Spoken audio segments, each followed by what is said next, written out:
जय हिंद साथियों, आज जो है हम चर्चा करने वाले हैं यूपीएससी या इससे रिलेटेड कॉम्पिटिटिव एग्जाम के बारे में हम चर्चा करने वाले हैं।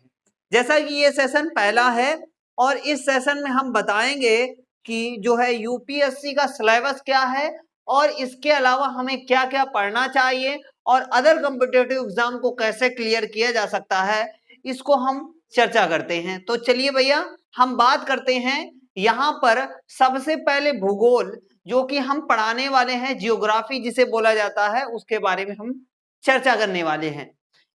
तो हम बात करने वाले हैं कॉन्सेप्ट, बहुत ही बेस्ट कॉन्सेप्ट है जिसकी सहायता से बहुत ही अच्छे कॉम्पिटिटिव एग्जाम में बहुत अच्छा इसको कर सकते हो।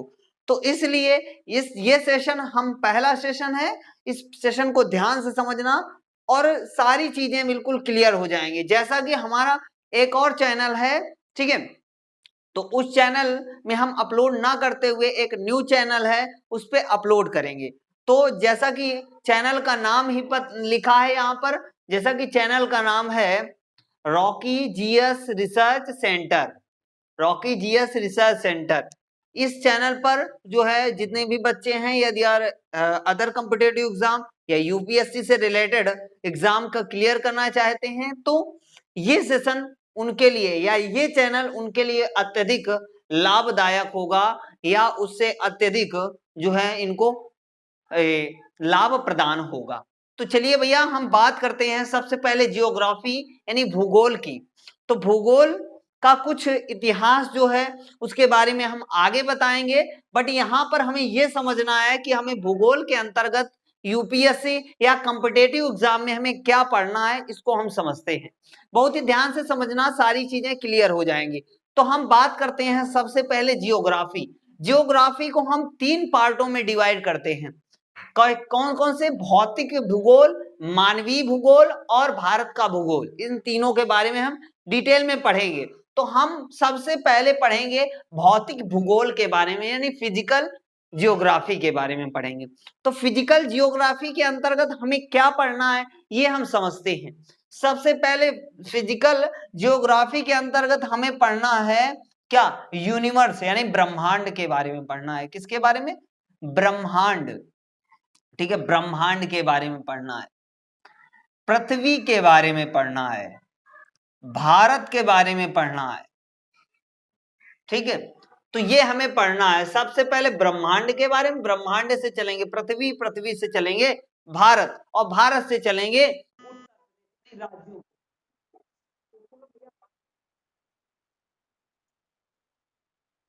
यानी यूनिवर्स के बारे में। सबसे पहले हम चर्चा करेंगे यूनिवर्स यानी ब्रह्मांड के बारे में। तो ब्रह्मांड के बारे में कुछ ऐसा बताया जाता है कि आज से लगभग 13 अरब वर्ष पहले की बात है कि हमारा एक ब्रह्मांड जो था, यानी ब्रह्मांड का ओरिजिन कैसे हुआ, किस प्रकार से ब्रह्मांड बना, तो इसके बारे में हम समझते हैं। तो बताया ऐसे जाता है, आज से लगभग 13 अरब वर्ष पहले की बात है, हमारा जो यूनिवर्स था, ब्रह्मांड था, वो एक डॉट पॉइंट पर था। क्या? एक डॉट पॉइंट पर था। डॉट पॉइंट पर था तो उसका क्या हुआ भैया? उसके अंदर क्या उपस्थित था? ताप दाब घनत्व। अब ताप दाब घनत्व सर्वाधिक यानी अधिकता होने के कारण ये क्या हो गया? एक डॉट पॉइंट पर जैसे ही ये था, अब ताप दाब और घनत्व के कारण ये क्या हो गया? फट गया। क्या हो गया? फट गया, मतलब ये फैल गया। इसका जो मैटर था यानी द्रव्य था वो फैल गया सभी, यानी सभी जगह पर इधर उधर। ये घटना हुई कितने टाइम? ये घटना का टाइम है यानी लगभग कितना? 1.43 सेकेंड। इस घटना में कितना समय लगा? 1.3 सेकेंड, अर्थात लगभग 2 सेकेंड का समय लगा। यानी जब हमारा जो ब्रह्मांड था वो एक डॉट पॉइंट पर था, जिसे सिंगुलर पॉइंट बोलते हैं। क्या? सिंगुलर यानी एकक पॉइंट बोलते हैं। तो एक सिंगुलर फॉर्म में था हमारा ब्रह्मांड, और उसके बाद जब ब्रह्मांड फटा, कितना समय लगा फटने में? 1.43 सेकेंड, अर्थात 2 सेकेंड का समय लगभग लगा। उसके बाद हम जितने भी इसके मैटर थे वो इधर उधर बिखर गए। क्या? ये इधर उधर बिखर गए। अब जब बिखर गए तो उसके फलस्वरूप बहुत सारे तारों का निर्माण हुआ, बहुत सारी गैलेक्सियों का निर्माण हुआ यानी आकाश गंगाओं का निर्माण हुआ, और बहुत सारे प्लेनेट यानी ग्रहों का निर्माण हुआ, और बहुत सारे उपग्रहों का निर्माण हुआ। अब वो बात अलग की है कि ग्रह से उपग्रह का निर्माण कैसे हुआ, तारे से ग्रह का निर्माण कैसे हुआ, और आकाश गंगा से तारों का कैसे निर्माण हुआ, और जो है ब्रह्मांड से आकाश गंगाओं का निर्माण कैसे हुआ, इसके बारे में हम बाद में बताएंगे। पहले यहां पर हम थोड़ी कल्पनाओं के बारे में समझते हैं। तो हम बात कर रहे हैं क्या, एक सिंगुलर पॉइंट पर था, उसके बाद जैसे ही फटा तो उसमें समय कितना लगा, लगभग 2 सेकंड का समय लगा। ठीक है, ये किस कारण से विस्फोट हुआ, चूंकि ताप अधिक हो रहा था, दाब अधिक हो रहा था, और घनत्व उसका बढ़ रहा था। जब घनत्व बढ़ जाता है, फॉर एग्जाम्पल हम बात करें जैसे गुब्बारा होता है, गुब्बारे में यदि हवा भरते रहो तो क्या होगा भैया, गुब्बारा फट जाता है। तो उसी प्रकार हमारा ब्रह्मांड का जो ओरिजिन है एक सिंगुलर पॉइंट पर था, तो सिंगुलर पॉइंट पर जैसे ही वो फटा उसके बाद बहुत सारी गैलेक्सियों का निर्माण हुआ। तो बात करते हैं आगे। अब देखो हम बात करते हैं स्टीफन हॉकिंग ने क्या कहा। तो स्टीफन हॉकिंग के बारे में बता दें तो इनको लगभग 18 साल की उम्र में इनको ये पूरे तरीके से पैरालाइज हो गए थे, यानी पूरा शरीर इनका काम करना बंद कर दिया था, कुछ दिनों बाद पूरा शरीर। लेकिन डॉक्टर ये कह रहे थे कि ये कुछ ही दिन के मेहमान हैं, बट स्टीफन हॉकिंग ने ये कभी अपने दिमाग में नहीं डाला कि मैं इतनी जल्दी मरूंगा। तो उन्होंने ये डिसाइड किया कि मैं जो है लगभग 70-80 साल और जीऊंगा। तो उन्होंने वो करके दिखाया जो उन्होंने कहा। अपने दिमाग पर ये नहीं रखा कि हमारा पूरा शरीर पैरालाइज है, हम जीवित नहीं रह पाएंगे या हमारी मृत्यु हो जाएगी। इनको भयानक बीमारी हो गई थी। तो इन्होंने क्या कहा, इनकी बात करते हैं। इन्होंने कहा था ब्रह्मांड का ना तो आदि है और ना ही अंत है। स्टीफन हॉकिंग महोदय ने कहा था ब्रह्मांड का ना तो आदि है और ना ही अंत है। इसका मतलब क्या हुआ, इन्होंने ये कहा कि मतलब ना तो ब्रह्मांड अब से पहले भी था और अभी भी है। क्या मतलब, फिर से बात स्पष्ट कर दें, इन्होंने ये बताया इस वक्तव्य में ये बताया कि ब्रह्मांड पहले भी था, अब भी है और आगे भी रहेगा। अब देखो इनकी एक थ्योरी जाती है। थ्योरी क्या बताया था, इन्होंने एक थ्योरी में बताया था कि जिस प्रकार से, क्योंकि जब बिग बैंग थियरी हुई तो बिग बैंग थियरी में क्या था, बिग बैंग थियरी में यह बताया गया था, महाविस्फोट सिद्धांत में यह बताया गया था कि जब वो ये जो है डॉट पॉइंट पर था, यानी जो है डॉट पॉइंट यानी सिंगुलर पॉइंट पर था, जब हमारा ब्रह्मांड जब फटा, उसके बाद फटने के बाद सारा का सारा मैटर एक जगह से दूसरी जगह जाने लगा, यानी दूर दूर होने लगा। फॉर एग्जाम्पल बात करें, हमारी पृथ्वी जो है, पृथ्वी के चारों ओर घूर्णन कर रहा है चंद्रमा, वो हर साल 1 सेंटीमीटर दूर जा रहा है। तो इनकी थ्योरी कहीं तरह ये बिग बैंग थियरी सत्य मानी जाती है, लेकिन स्टीफन हॉकिंग ने इस बात को नकारा नहीं कि नकारा हो।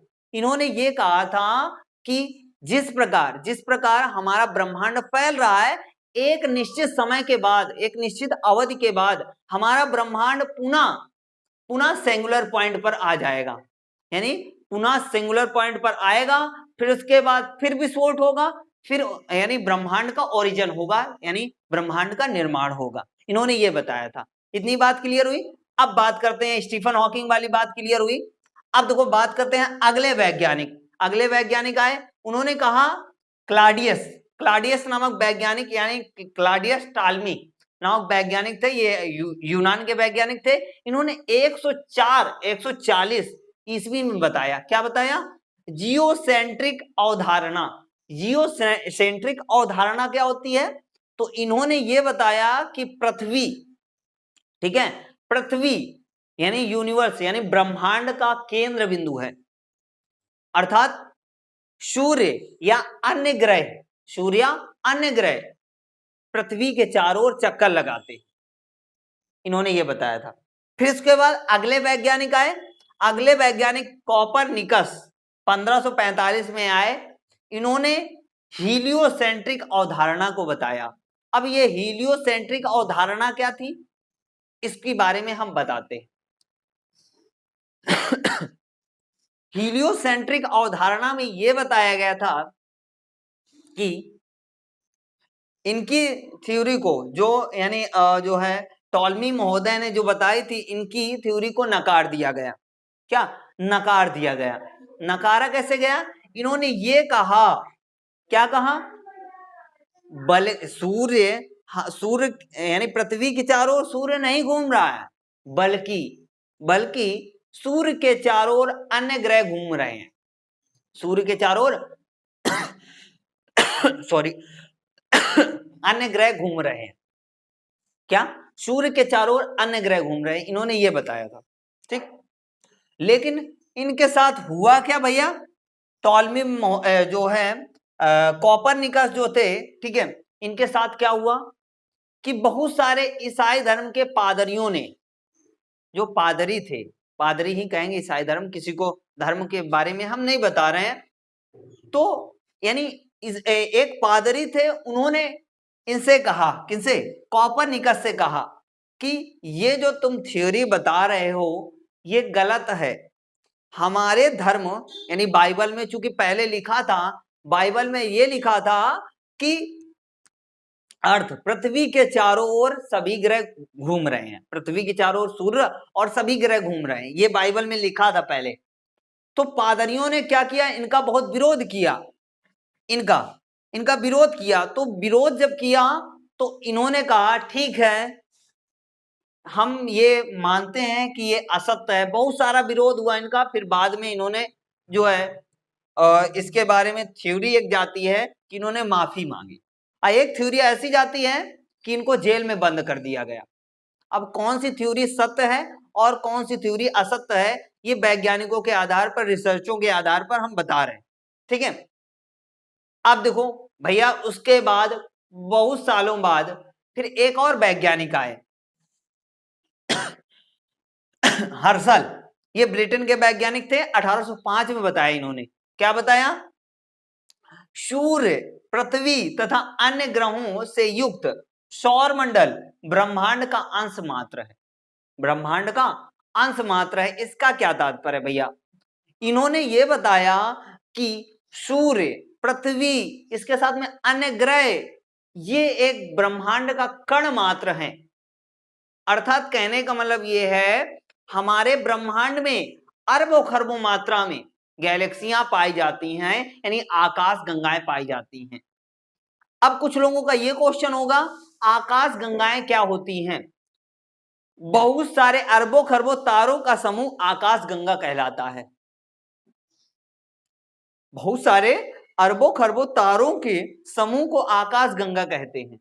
तारे, जैसे सूर्य एक प्रकार का तारा है, वैसे ही अरबों खरबों तारे मिलकर एक गैलेक्सी, या जिसे इंग्लिश में बोलते हैं गैलेक्सी, इंग्लिश में बोलते हैं, और हिंदी में आकाश गंगा बोलते हैं।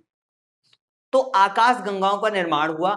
यानी हमारे कहने, इन्होंने कहा कि मतलब जो है जितनी भी गैलेक्सियां हैं ये ब्रह्मांड का कण मात्र हैं, अर्थात उनके सामने हमारी कोई भी वक़्त नहीं है या औकात नहीं है। ठीक है, तो कण मात्र है, समझना। फॉर एग्जाम्पल, जैसे हम बात करें, यहां पर हम कल्पना करें सूर्य सूर्य की कल्पना करें और पृथ्वी की कल्पना करें, तो सूर्य की यदि हम कल्पना करें कि एक जो बॉल होती है, फुटबॉल होती है, फुटबॉल को हम यदि सूर्य सपोज कर लें और मटर के दाने को हम पृथ्वी सपोज करें, तो इतना अंतराल है पृथ्वी और सूर्य के बीच में। ठीक, तो उसी प्रकार से इन्होंने बताया। अगले वैज्ञानिक आए एपी हबल। ठीक है, इनका नाम था, ये वैज्ञानिक अमेरिका के थे। इन्होंने एक बात बताई। क्या बात बताई? कि ब्रह्मांड का व्यास 250 करोड़ प्रकाश वर्ष है। देखो स्पष्ट कर देते हैं बेटा, प्रकाश वर्ष क्या होता है यहां पर प्रकाश वर्ष एक वर्ष में जितना प्रकाश पृथ्वी पर आता है उसे प्रकाश वर्ष कहते हैं। अर्थात कहने का मतलब यह है, समझना बिल्कुल ध्यान से, मतलब एक प्रकाश की चाल कितनी होती, 3 × 10⁸, ठीक, इतनी बात। उसके बाद एक वर्ष में कितने दिन होते हैं, 365 दिन, ठीक है। और एक यानी 365 यानी एक दिन में कितने घंटे होते हैं, 24, और एक घंटे में कितने मिनट होते हैं, 60, और एक मिनट में कितने सेकंड होते हैं, 60। जब इन सब का मल्टीप्लाई कराएंगे तो आएगा कितना, आएगा 9.46 इंटू 10⁻15 मीटर। अर्थात जो प्रकाश पृथ्वी, एक साल में जितना प्रकाश पृथ्वी पर आता है, सूर्य का प्रकाश कितना आता है, 9.46 इंटू 10⁻15 मीटर, ठीक, यानी 10 के बाद इसके बाद कितने जीरो, 15 जीरो, ठीक है। इतना प्रकाश, जो प्रकाश वर्ष दूरी नापने का मापक यंत्र है, बड़ा मात्रक है, इसका यूज किया जाता है। 1 प्रकाश वर्ष, 2 प्रकाश वर्ष, इसको हम डिटेल में समझाएंगे कैसे होता है। देखो, ब्रह्मांड का व्यास इन्होंने बताया, हबल महोदय ने बताया कि ब्रह्मांड का व्यास 250 करोड़ प्रकाश वर्ष। अब इसको समझते हैं। यदि हम ब्रह्मांड के एक छोर से दूसरे छोर तक जाना है, यदि एक छोर से दूसरे छोर तक जाना है तो हमें कितना समय लगेगा, 250 करोड़ वर्ष लगेंगे। कितना, यदि कब, कितना, प्रकाश की चाल से चलें, यानी प्रकाश की चाल, चूंकि हमें पता है कि प्रकाश की चाल कितनी होती है, 3 लाख किलोमीटर पर सेकंड, यानी एक सेकंड में प्रकाश जो चलता है वो 3 लाख किलोमीटर चलता है। तो यदि 3 लाख किलोमीटर प्रति सेकंड के स्पीड से हम चलें ब्रह्मांड के एक छोर से दूसरे छोर, तो हमें समय लगेगा 250 करोड़ वर्ष। कितना, 250 यानी 250 करोड़ वर्ष लगेगा, 250 करोड़ वर्ष लगेगा। हम इधर से इधर चलते हैं तो 250 करोड़ वर्ष लगेगा, जो कि असंभव है। पहली बात, प्रकाश की चाल से कोई भी आज तक कोई भी ऑब्जेक्ट नहीं चल पाया, आज तक इतनी रिसर्च ही नहीं हुई कि प्रकाश के स्पीड से कोई यान, कोई इंस्ट्रूमेंट या कोई एयरक्राफ्ट चल सके, ठीक। तो भैया, यदि अरबों खरबों जो है, अरबों खरबों पीढ़ियां बीत जाएंगी एक छोर से दूसरे छोर में जाने में, ठीक है, तो इतना व्यास होता है। कल्पना कर सकते हो कि कितना बड़ा है महाब्रह्मांड, ठीक है। तो यहां तक बात को हम जो है यहां तक हम बात को यहीं तक रखते हैं, ठीक है। थोड़ा बता देते हैं बिग बैंग थियरी क्या थी। तो बिग बैंग थियरी, महाविस्फोट सिद्धांत था क्या, जो है कोई कण था जिसे हम बोलते हैं सिंगुलर पॉइंट पर कोई भी कण था, या कोई हमारा ब्रह्मांड जो था वो सिंगुलर पॉइंट पर था। अब जैसे ही ब्रह्मांड में क्या, ताप दाब घनत्व के कारण यानी फट गया, कितना, 2 सेकंड का, मात्र 2 सेकंड का लगभग समय लगा। जब फटा तो हमारा बना यूनिवर्स, ब्रह्मांड बना, ठीक है। तो महाविस्फोट सिद्धांत यही कहता है कि हमारे जितने भी ग्रह, प्लेनेट, तारे और गैलेक्सियां हैं, ये एक दूसरे से दूर जा रही हैं, क्योंकि फटी, अब वो एक दूसरे से दूर जा रहे हैं। जितना सारा मैटर है वो एक, यानी जो है एक जगह पर नहीं स्थिर है, वो फैल रहा है धीरे धीरे, ठीक, समझ में आई बात। तो इस प्रकार से यानी हमारा जो है, हमने ये थ्योरियां बताने के प्रयास किया। तो आई होप यदि समझ में आया है, समझ में आया है तो दोस्तों के साथ में शेयर कीजिए। चैनल पर नए हो तो चैनल को सब्सक्राइब कीजिए, ठीक है। तो ये जो है हम फिर से बता दें कि ये न्यू चैनल है, ये सिर्फ मात्र कॉम्पिटिटिव एग्जाम या यूपीएससी वाले बच्चों के लिए है। तो जैसा कि इस चैनल का नेम देख सकते हो, इस चैनल का नाम है रॉकी जीएस रिसर्च सेंटर इन कानपुर, ठीक है। तो इस चैनल को यदि अभी तक बच्चों ने सब्सक्राइब नहीं किया है तो इस चैनल को सब्सक्राइब कर लीजिए। बहुत ही इंटरेस्टिंग चीजें लेकर आएंगे, सारी चीजें बहुत ही ध्यान से समझना, नहीं समझते हो तो भी समझ में आने लगेगा, और आज तक पढ़ा भी नहीं है तो भी पढ़ लोगे, ठीक है। तो यहां तक जो है अपनी वाणी को यहीं से हम विराम देना चाहते हैं। ठीक है, तो अभी तक जाकर चैनल पर सर्च करो, उसके बाद सर्च करने के बाद चैनल को तुरंत सब्सक्राइब कीजिए। जय हिंद, जय भारत, वंदे मातरम।